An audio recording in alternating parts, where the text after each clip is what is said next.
Okay, picture this. It's a moonlit night. A samurai sits at a low desk in a small, totally quiet room, brush in hand. Through the screen, the first light of dawn is just kind of beginning to peek through.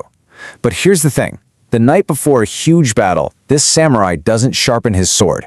He writes a poem. And he doesn't do this because he's feeling sentimental. No, he does it because he has already accepted his death. The poem is really a gift to the living. It's proof that he saw something beautiful and that he's walking into the end with absolute crystal clarity rather than fear. Welcome to This Explainer. Today, we're diving into a philosophy that Japan actually spent 1,000 years refining. We're going to see how ancient Chinese ideas crossed the sea and were completely transformed into Japan's super unique culture of impermanence. We're talking Zen, Bushido, and this deep appreciation for the imperfect. And as you'll see, these ideas didn't just stay in the past, they're literally embedded in everything today, from Apple's product design to the way we organize our bookshelves. Let's get into it. Section 1. Zen, removing the unnecessary. So you might immediately be asking yourself, how on earth do we get from ancient sitting monks to modern corporate design? Well, it's actually amazing when you think about it. It starts in the 12th and 13th centuries when Chan Buddhism arrived in Japan from China. In Japan, it becomes Zen, which, fun fact, is actually just the Japanese pronunciation of Chan. It's the exact same underlying idea, but with a totally different temperature. Japan took that Chinese emphasis on direct experience and stripped it right down to the bone, applying a single, ruthless rule: remove the unnecessary. Whatever remains, that is the essential. A perfect example is the Kare Sansue, or a Zen dry garden. Notice what isn't there. There's no water, no colorful flowers, just carefully raked gravel and a few strategically placed stones. To put that into plain English, the gravel represents the ocean and the stones are the islands. Your mind is required to do the rest of the work. This kind of garden isn't just a pretty decoration. It's a totally active practice of mental reduction. And this right here brilliantly illustrates the connection to the technology in your pocket right now. Steve Jobs actually spent a lot of time deeply studying Zen and Japanese aesthetics. He took that exact obsession with stripping away the unnecessary, leaving absolutely only what is essential, and built it right into the glass and metal in your hand. This ancient practice of massive reduction is literally running inside the modern consumer products we use every single day. Section 2. Bushido, liberation in death. So Zen fundamentally shaped Japan's warrior class. The samurai rose to prominence around the 10th century, and their code, Bushido, or the way of the warrior, was this highly structured blend of Zen, Shinto, and Confucianism. There's a great samurai text from the early 1700s called the Hagakure, and it drops this punchy absolute right in its opening sentence. The way of the samurai is found in death. Now, hearing that, you might aggressively question it, like, whoa, is this just some dark, morbid nihilism? Actually, scratch that. It's the exact opposite. It's total liberation. Think about it. If you've already accepted that you are dead, nothing holds you back. You are completely free from fear. Bushido demands these 7 daily virtues: righteousness, courage, compassion, respect, honesty, honor, and loyalty. If you aren't terrified of dying, you can actually act out these virtues perfectly under intense battlefield pressure. It's not just about what you believe, it's about how you actively behave every single day when the fear of loss is completely removed. Section 3. Wabi-sabi, the beautiful crack.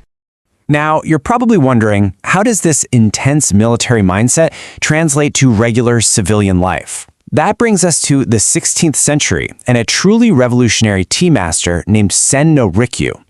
At the time, the ruling aesthetic in Japan was ornate, golden, and lavish, but Rikyu completely rebelled against it. Instead of gold, he built these tiny tea rooms with rough, natural walls. He used bowls that were uneven, asymmetrical, and glazed in dull earth tones. This total rejection of flashy perfection perfectly mirrors the clean lines, muted colors, and empty spaces you see when you walk into a modern Muji store today. Rikyu basically birthed an entirely new aesthetic. He called it Wabi-sabi, the beauty of imperfection, impermanence, and incompleteness. The practical takeaway for us today is profoundly simple, but it is a real paradigm shifter. Things actually become more beautiful as they age, fade, crack, and show their history. Nothing is permanent, and fighting that reality, well, that's just suffering. The practice of Kintsugi takes Wabi-sabi and makes it totally explicit. When a bowl breaks, you don't just throw it away, and you definitely don't try to seamlessly hide the damage. Instead, you repair the broken pottery with gold lacquer. You highlight the crack. Surviving breakage isn't some flaw to be ashamed of, it's character. The crack is literally the point. Think about how desperately the modern world craves this simplicity. 40 million. That is how many books Marie Kondo sold with her decluttering method. It is absolutely astounding when you unpack it. What she brilliantly did was take 1500-year-old Shinto animism, keeping only what sparks joy and letting the rest go with gratitude, and she wrapped it in a beautiful modern package. It's ancient Zen reduction sitting right there on millions of modern bookshelves. Section 4. Mono no aware. Falling blossoms.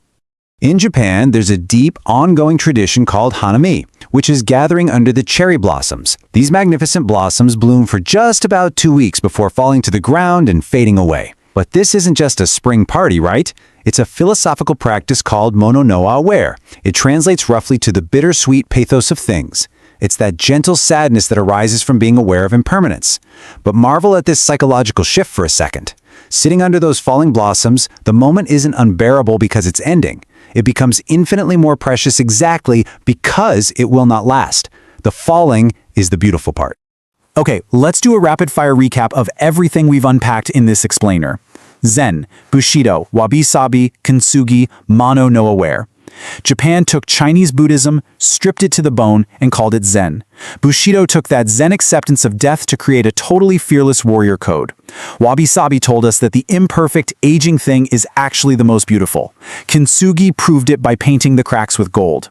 And Mono no aware taught us to cherish the bittersweet beauty of things that simply will not last. This ancient acceptance of impermanence is the literal blueprint for the minimal, functional aesthetics we interact with globally today.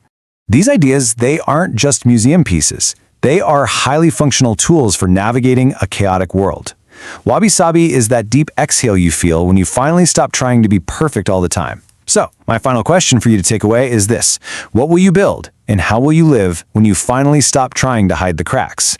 Think about it. And hey, stick around, because in our next explainer, we are diving straight into the brilliant, chaotic history of the printing press and how it accidentally rewired human brains overnight. See you there.